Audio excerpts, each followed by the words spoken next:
This is Why Am I a Mets Fan, a podcast hosted by Samantha Croston and Ashley Wenskoski.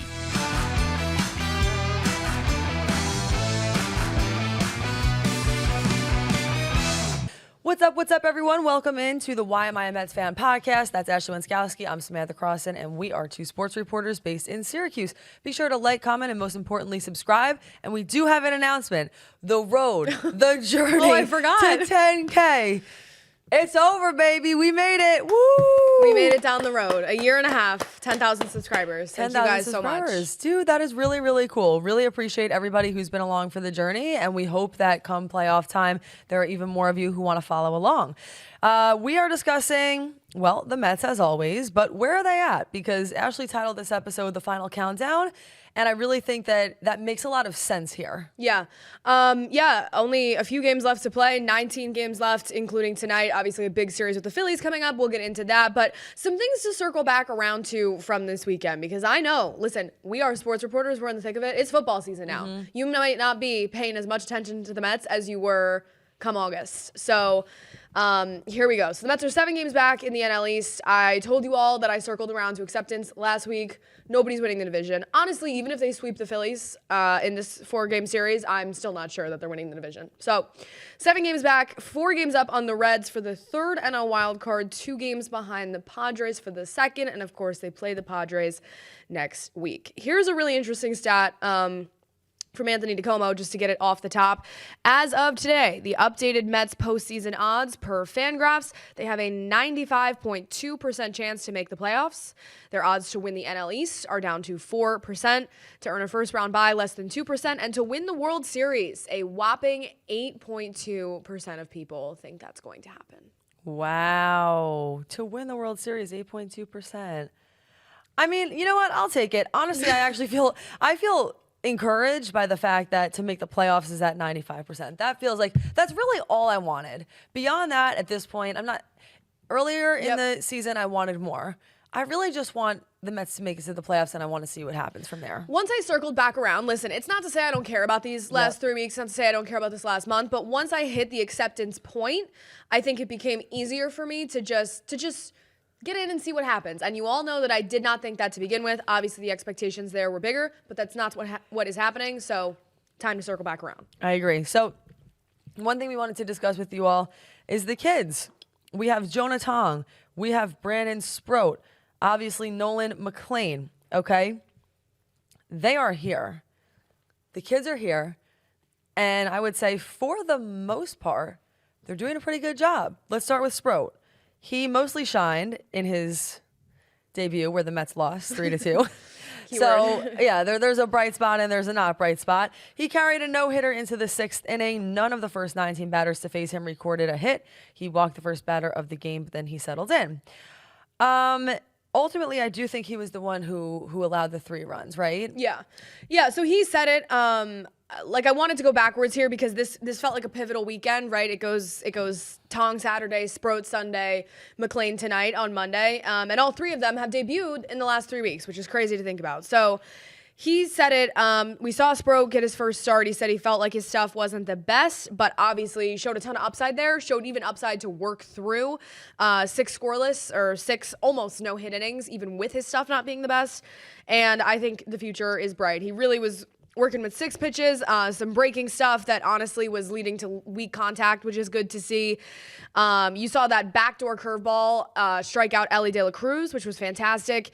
And his sweeper was getting strikeouts as well. He wasn't thrilled with his fastballs. He said that post-game. 2-seamer that hit at 98, 4-seamer that hit 97. But I think you see the upside there, right? Even after he allowed a couple of runs in the 6th, after the no-hitter was broken up, he struck out 2 to end the 6th and get out of it. And I think even from Carlos Mendoza's perspective, everybody in the organization's perspective, it was a good first showing. I mean, what if anything? Go out there and throw, 5 innings of no-hit ball. Carlos Mendoza after the game saying, found a way to give us a solid 6 innings, give us a chance to win the game, but overall a great performance, Mendoza said. And there's also, it says here, who became a rare pitcher to allow a run before allowing a hit. Very interesting. Yeah, you saw some control issues, the 4 walks. He did have 7 strikeouts, which was good to see. But again, he wasn't really totally backed up offensively. Other than the Brett Baty home run, the Mets were 1 hit into the 8th inning, which is really the reason why they lost. So obviously the runs scored hasn't really been an issue lately for this team, but naturally it was on Saturday when you get a pretty decent start from your pitcher who you just called up. So Sproat, I just want to talk about him for a minute though, because he's been the elusive one. It's like you finally see him take the mound for the Mets. It's been such a journey. I think his name has actually been the one that Mets fans and casual baseball fans have known the most out of the 3, right? Because he entered this season as the Mets' top pitching prospect. He was ahead of McLean and Tong, and then he saw both McLean and Tong kind of pass him on the highway to Queens. I think he's overcome some things this year. I think even getting to New York at the end of this season was kind of a big step for him when you consider how he started. Through his first 15 starts in Syracuse in AAA, he pitched to a 5.95 ERA, struck out too few, and walked too many. He was really struggling with control. We saw that all summer here.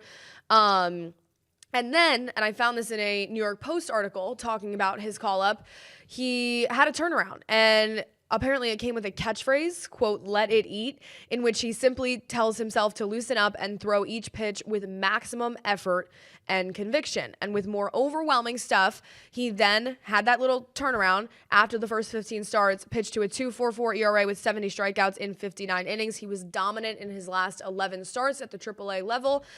But I just found that interesting, right? I guess that's just a little catchphrase. That's just a little thing to sum it up. But you can tell that he believes in his stuff, right? Going after hitters, pitching with conviction, both at the AAA level and now at the Major League level, has translated to some success. I think if you are a guy like Sproat, it probably got quite easy to get lost in the shuffle when you're seeing a guy who pitched the whole year in AA, Jonah Tong, get the call before you. So I just want to commend him a little bit because I think that it wasn't the easiest road to get to the majors, and he still fought through that, and now he's up and doesn't appear to be going anywhere anytime soon.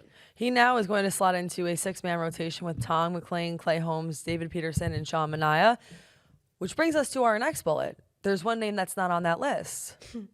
Down to Siberia he goes. Down to Siberia. Kodai Senga, welcome back to the 315. Hope you love it here. The Mets, obviously this is a little bit of old news, but we'll have to discuss it because it's affecting the rotation, right? The Mets optioned Senga last week. He had a clause in his contract, actually, that said he had to consent to a minor league assignment, and he did consent. And honestly, I give him at least a little bit of credit for consenting, right? This is a guy that at times has been considered the ace of this team, a guy who's been an all-star, a guy who's been their frontline starter, and he hasn't had it lately, right? Since that injury in mid-June, and when he came back on July 11th, he's had a 5.9 ERA in 9 starts. Really bad, really not giving the Mets a chance to win any of his starts. And he recognized that, I mean, this is what it's going to take to help the team win, right? It's worth pointing out that AAA has 2 weeks of the season left. The last Syracuse homestand is actually this week. They go on the road for a week. So only 2 more weeks. It'll be interesting to see what they do with him after that. But I guess I just give him credit for being a team player and accepting that kind of role when that's really, really far from what he thought would happen this season. Baseball is a really unforgiving sport like that. I see here you have a bullet that says before his injury, he had one of the best ERAs in baseball. I completely give him credit. Like, quite honestly, even just from a living assignment standpoint, it must be weird going from New York City and then coming to a small city / big town neighborhood like Syracuse, you know? I mean, this is not somebody who was necessarily up and down a ton. It's somebody who was squarely in the Mets rotation, and as you said, was at times one of, if not the best pitchers. So I agree. I think that it's smart on the part of the Mets to have that in his contract, that he'd have to consent. But it's still cool that he did it, and I have to say that at least for now, for the rest of the year, I think we were kind of talking about that even a few weeks ago, probably right before it happened. We really just didn't want to see him out there anymore. No, and I think that the Mets have already seen some success with sending guys down and allowing them to just take a little pressure off of them, figure out your mental. For a pitcher, even more beneficial, and this probably isn't the best comparison, but like you saw how it helped Francisco Alvarez, right? Came back a completely different player from his time in Syracuse. So if Kodai Senga can come down here, make 2-3 starts, maybe make 2 starts, appear out of the bullpen once, whatever he needs to do to figure out his stuff without having that pressure. I mean, the Mets are in the middle of a playoff race. It's not exactly a no pressure situation. Down in Syracuse, he can take a little more time, work on his pitches, work on his confidence, work on his mental, work on his mechanics, whatever it takes. I think that for right now, it was a good move. Like I said, it'll be interesting to see what they do with the rotation for the major league last week of the season and then headed into the playoffs, because what we saw from Senga before the whole second half of the season is not inspiring much confidence to throw him out there in a playoff start. I'll tell you that. I completely agree. And I think when it comes time for the playoffs, you have to go with the hot hand. You have to go with exactly what you are seeing in exactly the moment you're seeing it. Because I'll tell you what, the Mets just don't have a lot of breathing room, and I think it's going to continue to feel that way. They lost the series to the Reds after they had a little momentum from that Tigers series. It's something similar to what we've seen all season, the we're so back, it's so over continuum. But after winning 10-8 and then 12-5 in the first 2 games to take 2 out of 3 from the Tigers, who are one of the best teams in baseball, which any of you who are listening know, they then dropped the series to the Reds. It hurts. It's kind of, you know what I mean? It's like just a knife wound. It's a little stab, you know? Well, I may have circled back around to acceptance. It does not change the fact that I don't think anybody can figure out this team this year. It's like the minute you go up, you sweep the Phillies, you lose 6 in a row or whatever it was. You take 2 out of 3 from the Tigers. All right, Tigers are a great team. You lose 2 out of 3 to the Reds. I'm not saying the Reds are a bad team, but it's just like the minute they go 2 steps forward and 4 steps back each and every time. And that's the reason why they're a wild card team and not a division winner team. You know what I mean? So it's been a lot of back and forth, and it's been tough to get some momentum. I just wanted to touch on Friday and Saturday because Jonah Tong pitched on Saturday. They lost 6-3. Tong was okay. He wasn't the firepower maybe that we saw in the first start. 6-inning pitch, 4 earned runs, 4 walks, 6 strikeouts. He gave up 3 home runs. So he definitely struggled with control in that start and obviously giving up homers. Brady Singer, who owns a 2.11 ERA over his last 8 starts, allowed just 1 run on 6 innings for the Reds. He was able to work around 4 walks. Tong wasn't terrible, but I think it was a little bit of an adjustment, right? I don't think, 4 earned runs isn't flushing it away. You're still in it. You still have a chance to win the game. But he wasn't exactly, everything that we saw in the first start. I totally agree. And listen, that's where potentially youth does play a part.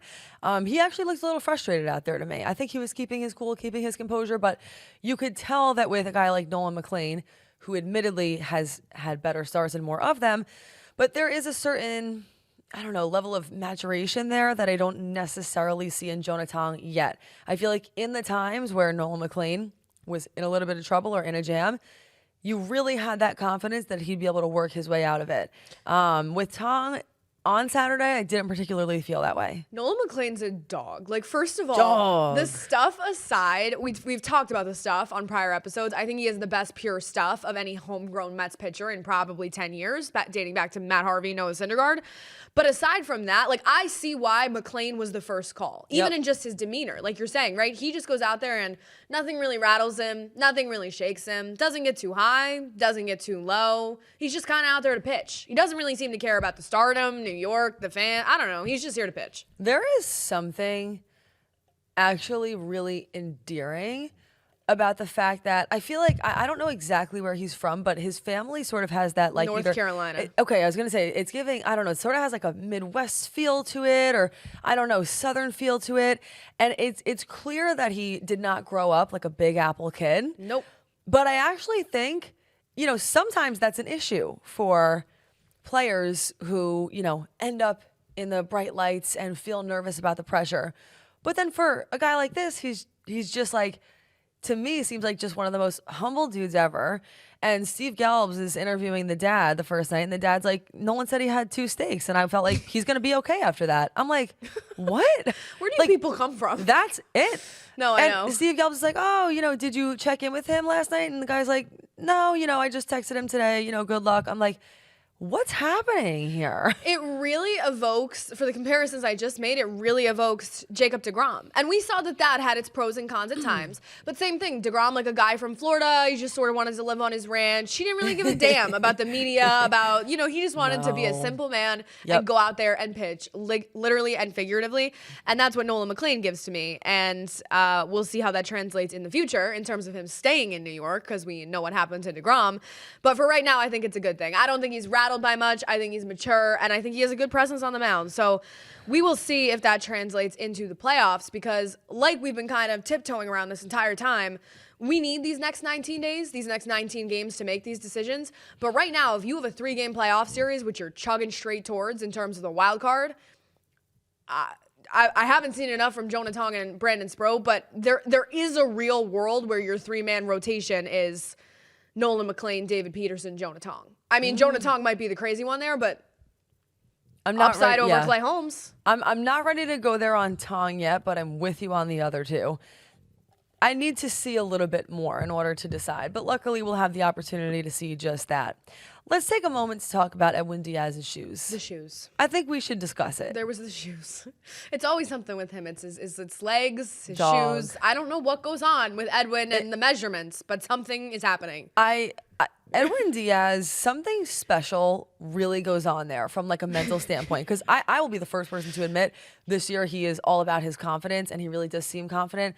But why is it always the strangest thing with him? Like, remember when we're sitting here discussing how, there was just like an adjustment made to his leg. The trainer just found out that one leg was longer. I'm like, how did we find that out? Why did nobody notice that before? And what's going on? And that's how I felt here with the shoe. Honestly, I don't think it's like he's like a little bit of a diva. I just think these things happen and certain things like bother him a little bit, and he needs to get them. He has a very specific way that he likes to go about his business. Yes, I completely agree.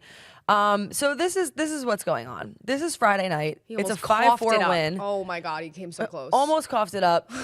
Truly, according to my dad, one of the more electric wins of the season. Actually was coughing, it just didn't come up. Thanks, you're welcome for that visual. Edwin Diaz was 5 batters into the 9th inning. Oh my God, when he figured out what was amiss, that is what Ashley wrote.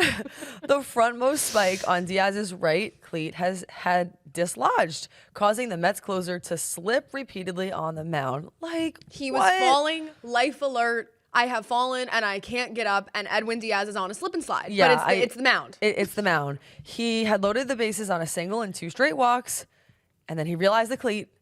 We got it sorted. He struck out the next batter and then forced a ground out, which have to give credit to Luis Angel Acuna. If you were watching that game live, especially with the way that they were shooting it on the SNY broadcast, when you saw Pete Alonso miss that ball, you really thought the game could be over. Luis Angel Acuna comes out of nowhere, makes a great play, and the Mets win the game. I have another announcement I'd like to make. Sure. Acuna needs to be on that roster. Yeah. Because now that we are getting into the last few games of the season and then playoffs, you need somebody with his speed. You need somebody for late inning defense. He brings value in some way, especially at this point in the season, and I think he should be there. I think he's up, and he's up for good. I don't really think they're going to mess with him in the last 3 weeks, last 2 weeks, like I said, of AAA, but I agree with you. He's valuable, especially in those spots, right? You know what he gives you. It's sort of a niche skill set, Yes. but it's a niche skill set that you can use. Yes, it is absolutely something that you can use, particularly now. I'm just trying to look at the rest of it. Do we have anything else to say on the Edwin Diaz? So Diaz got out of it. They win the game. It's 5-4. Right. But everybody has a minor heart attack before we sort out the cleat situation. Can you imagine like these trainers? Honestly, I actually don't know who came out. Was it trainers? Was it equipment people? They're like, oh, something's wrong with Edwin. Gotta go. And then, but it's just like a switch flips. Then he gets out of it. They win the game. Everything's fine. I'm telling you, he's just one of those people that is probably very superstitious. There may be some OCD. I was literally, you took the words out of my mouth. There's a touch of that. We do that sometimes. We do that a lot these days. But listen, like if you're someone who's specific and there's specific things that you need and then it results in a win, like truly who cares? Like to me, that's what it comes down to, okay? They scored more runs than they allowed. They won the damn game. Yeah. Fine by me. And honestly, that was a game that they needed to win, right? That was sort of a back and forth game even before the Diaz experience of a lifetime. Mark Vientos had a homer, he had an RBI single, but David Peterson, another bad start. For what I just said about David Peterson being in your playoff rotation, Peterson has stumbled a little bit lately. I don't know if he's tired. I don't know what's going on, but in the third and the fourth, they had to get him out of there. And then credit to the bullpen, rare bullpen W. Stanek, Brooks Raley, and Tyler Rogers combined on 8 outs before Diaz came in with the 1-run lead in the 9th. And I'm going to say it, no Helsley. Thank goodness. Thank you, God. I don't. Ryan Helsley is a topic that I'm not prepared to get into right now. I don't want to see those flames. Emotional. I don't want to see the flames. I don't want to hear whatever song's going on. I actually just don't want to even see Ryan Helsley trotting into the game ever. I understand. He's a guy that's been really thrown off by New York, like in a bad way. And that's my point. Like, that's what I mean about the whole mentality aspect of it.